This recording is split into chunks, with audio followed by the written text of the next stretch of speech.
এইটা মরার পরে আমার রাজ্যে যারা তারা আমার হাত দুইটা দেখে কিছু না কিছু বুঝতে পারবে।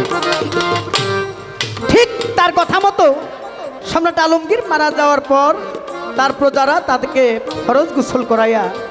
কাফনের কাপড় পরাইয়া হাত দুইটা খালি রাখছে। খাটে করে নিয়ে যখন চার বেহারা কাঁধে করে লাশ নিয়ে যা, ডাইনে হাত বাম হাত যখন খালি, সাধারণ মানুষ বুঝতে পারে না, তারা বলা বলি করে যে সম্রাট আকবরের হাত কেন কাফনের কাপড় দিয়ে পেছাই নাই। আর যারা সাধু মহৎ, যারা গুরু গোসাই, তারা বলতেছে দেখ এই রাজ্যের সম্রাট, এই রাজ্যের রাজা সম্রাট আলমগীর এত বড় রাজা, আজকে পরম বন্ধুর বাসরে যাইতেছে, তার হাতে করে একটি কানা করিও নিয়ে যাইতে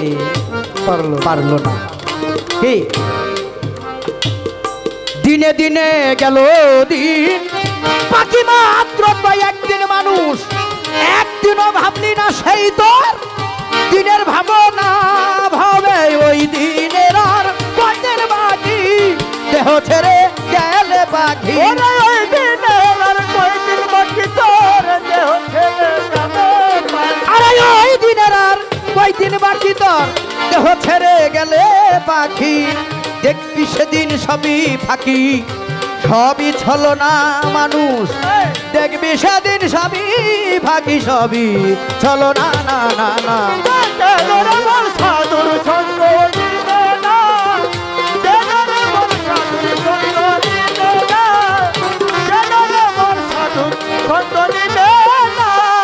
নামে প্রেমে ডাকো তারে,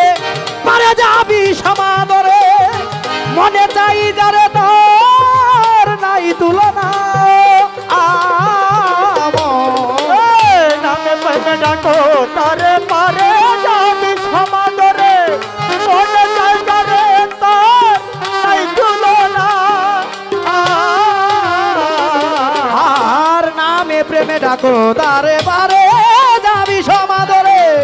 মনে চাই যারে তার নাই তুলনা, হইলে আত্মায় আত্মায় আলিঙ্গন পাবি খুদার দর্শন, আত্মায় আত্মায় আলিঙ্গন পাবি খুদার দর্শন, হইলে আত্মায় আত্মায় আলিঙ্গন পাবি মাওলার দর্শন। মাতাল রাজ্জাকের পাগলা বচন ব্যথাই যাবে না মাতাল, রাজ্জাকের এই পাগলা বচন ব্যথাই যাবে না। সাধু সঙ্গ নিলে না, সাধুর সঙ্গ নিলে না, সাধুর সঙ্গ নিলে